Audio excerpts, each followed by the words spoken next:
दरअसल इस वक्त जो है कि हमारी मीडिया हाल में ही जो है कि एक एक्सीडेंट का जो है कि रॉय बस का उसका कवरेज दिखाया था। उनका जो विक्टिम है वो यहाँ पर मौजूद है।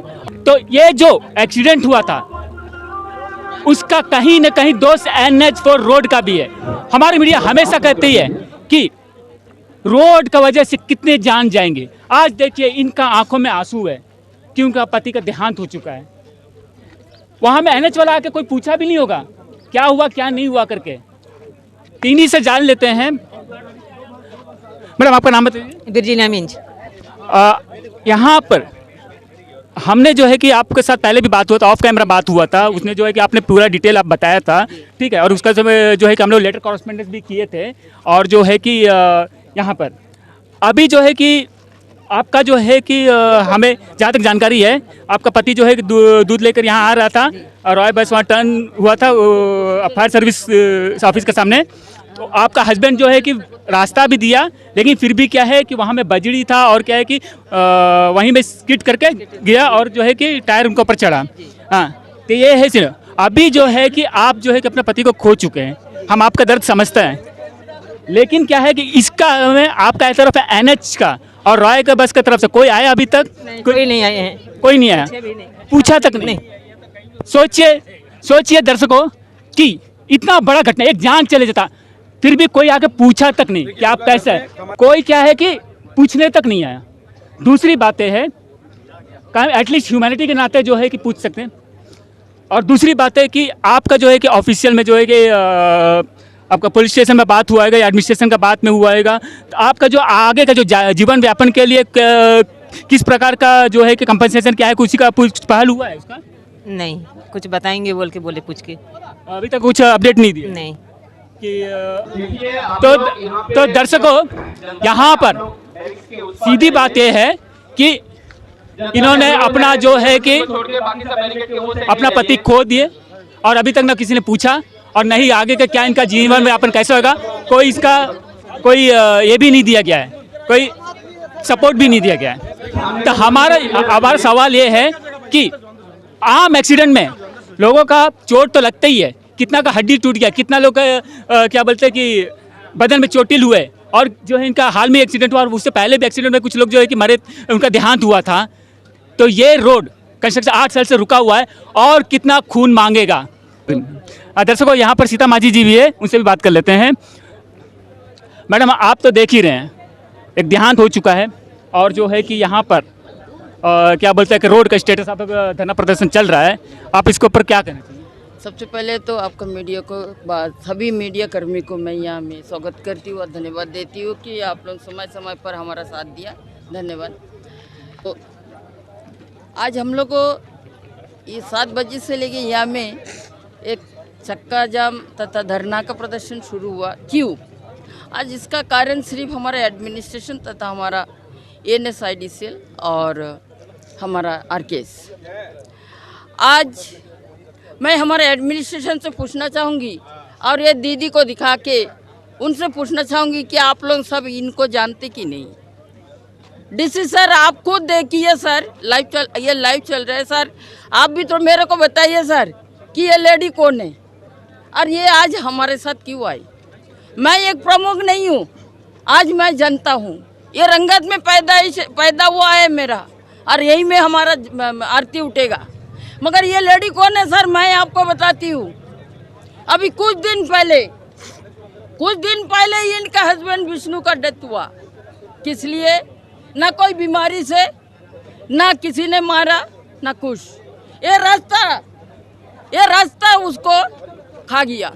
ये रास्ता में स्किड होके वो बस का नीचे जाके गिरा, तभी वो उसको स्पॉट डेथ होता है।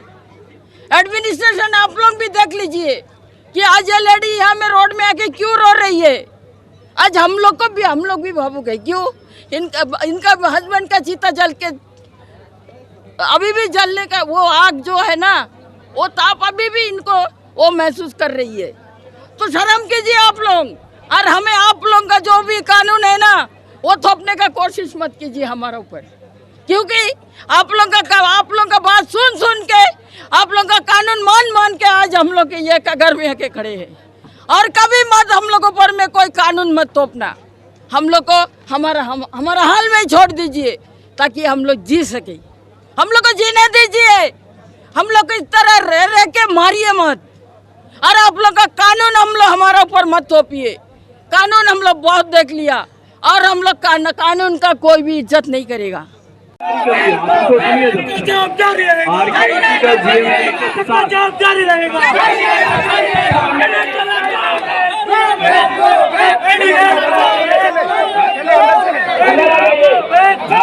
सोलह तारीख से हम लोग को बीटी का काम शुरू करेगा। यहाँ से 3 किलोमीटर करेगा। 3 किलोमीटर करेगा ये महीने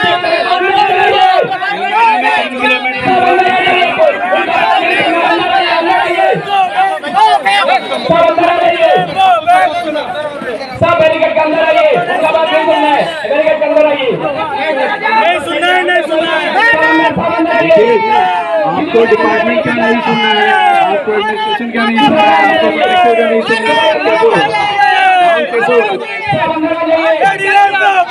आपको कॉन्ट्रैक्टर को सुनना है या डिपार्टमेंट को या एडमिनिस्ट्रेशन को। कॉन्ट्रैक्टर को बात करना है तो उसी को बात करना है।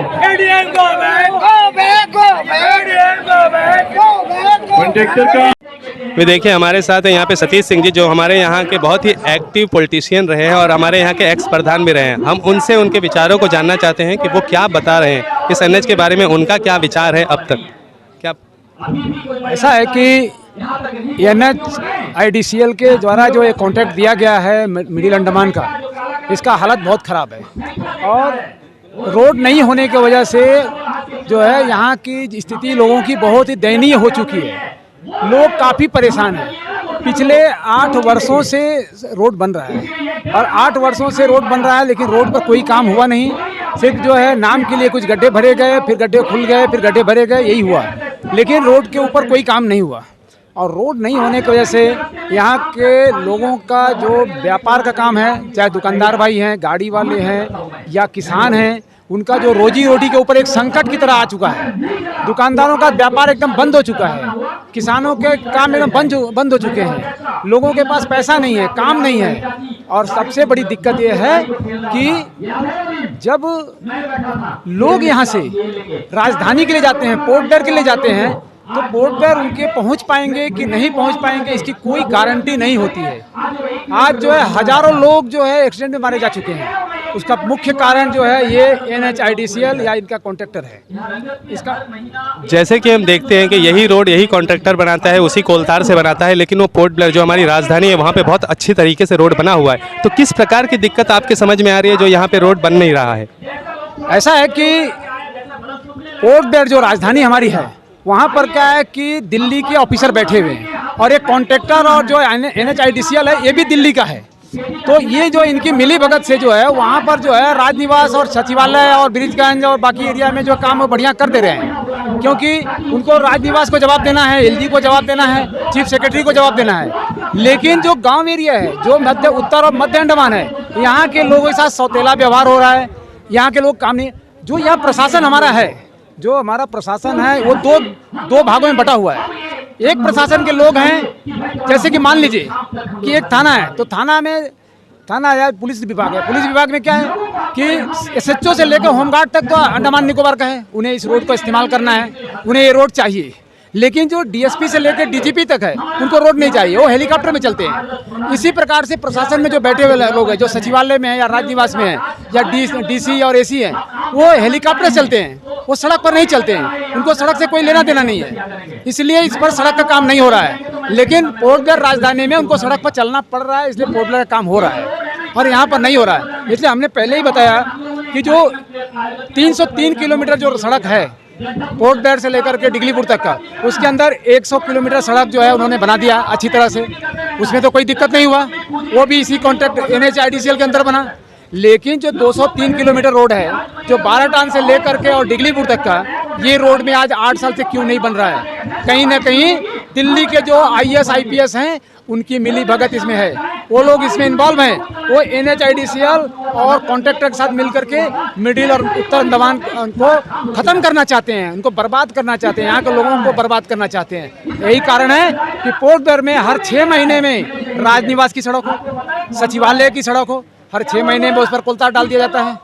लेकिन हमारे मध्य अंडमान में 8 वर्षों में कोलतार नहीं पड़ सका। अच्छा, आपको इस NH की खराबी की वजह से आपको क्या लगता है कि हमारे मिडिल नॉर्थ में पर्यटन का डेवलपमेंट कितना हो रहा है?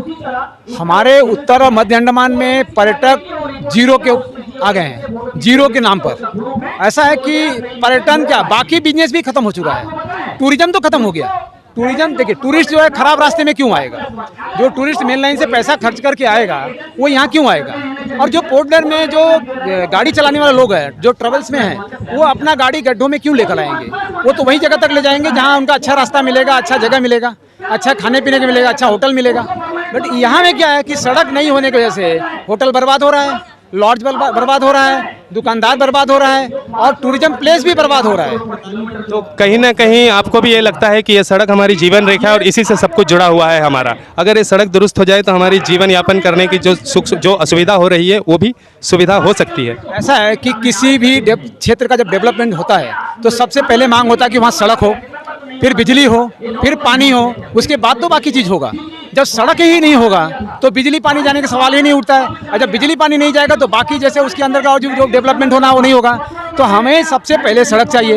यदि हमारे उत्तर और मध्य अंडमान को टूरिज्म में डेवलप करना है तो सबसे पहले हमें सड़क ठीक करना होगा। सड़क ठीक होगा तो लोगों का आना जाना होगा, और जब लोग आएंगे तो अपने आप जो है यहाँ के लोगों को रोजगार मिलेगा, लोगों के यूथ को काम मिलेगा, उनके गाड़ी चलेंगे, उनके दुकान चलेंगे और उनके पॉकेट में 2 पैसा होगा तो वो खुशी खुशी अपने परिवार को पाल सकेंगे।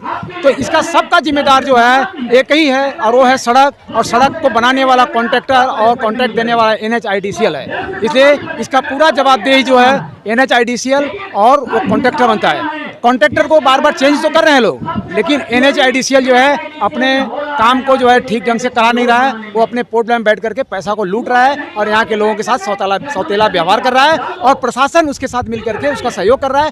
प्रशासन कौन सा? जो दिल्ली का प्रशासन है। जो अंडमान के लोग जो नौकरी में हैं वो तो हमारे साथ हैं, लेकिन जो IAS IPS हैं वो जो है उनके साथ हैं। इसलिए हमारा सड़क का काम नहीं हो रहा है। हम पूरा जिम्मेदार उनको मानते हैं, चीफ सेक्रेटरी को मानते हैं, LG को मानते हैं, या जो IAS लोग बैठे हैं उनको मानते हैं कि उनके नेग्लिजेंसी से हमारा आज NH का काम नहीं हो रहा है। नहीं तो जब पोर्ट ब्लेयर में काम हो सकता है, पोर्ट ब्लेयर में सड़क बन सकता है, तो हमारे उत्तर मध्य अंडमान में सड़क 8 साल में क्यों नहीं बन सकता है? समय 8 साल का है, 8 साल का समय कम नहीं होता है। 203 किलोमीटर सड़क बनाने के लिए 1 साल का समय नहीं चाहिए, लेकिन 8 साल बीत चुका है और आज लगता है कि और 8 साल क्या कई 8 साल बीतेंगे। जो सिचुएशन लग रहा है, प्रशासन अभी भी हमारे कार्यक्रम के ऊपर कोई नज़र नहीं दिया है।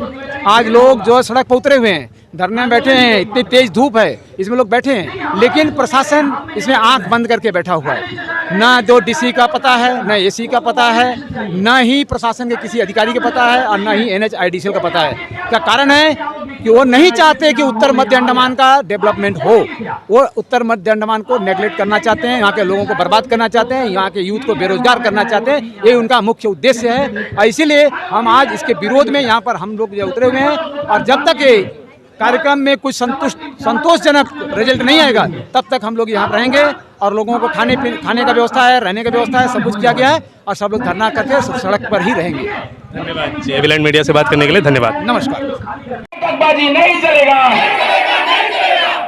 अभी इतना अच्छा बात बोला है, खबरी में बड़ा बड़ा घटा है।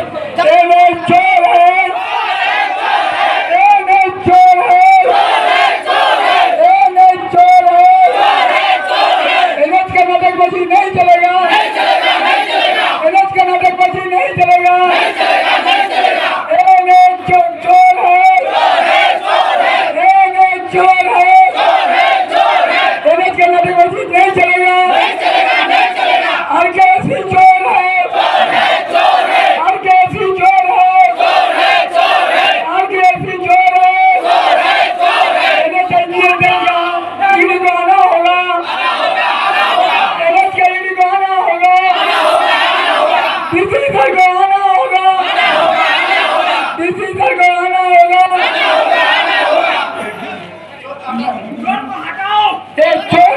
चोर को हटाओ।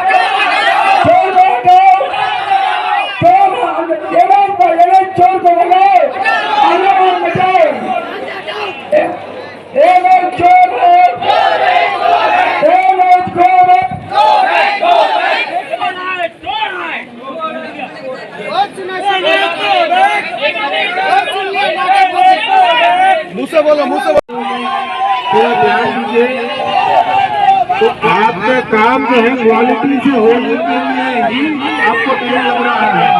काम कुछ भी हो रहा है उससे क्या फायदा? साल से जो काम हुआ है उसमें थोड़ा कमियां है, इसलिए प्रेस टेंडर्स कॉल पर किए गए हैं और क्वालिटी का काम करने के लिए ही प्रयास है।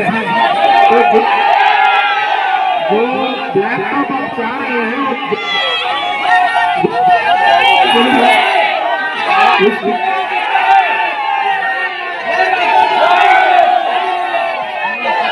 उसके लिए मटीरियल मिला है। रंगत में online form filling, computer job works, e PAN का generate, job recruitment forms, agreement, affidavit, IGNOU admission, passport apply, learning and driving licence apply, vehicle fitness, road tax, insurance, open school admission regional price में करवाना चाहते हैं तो आइए एविलेंट computer centre रंगत में।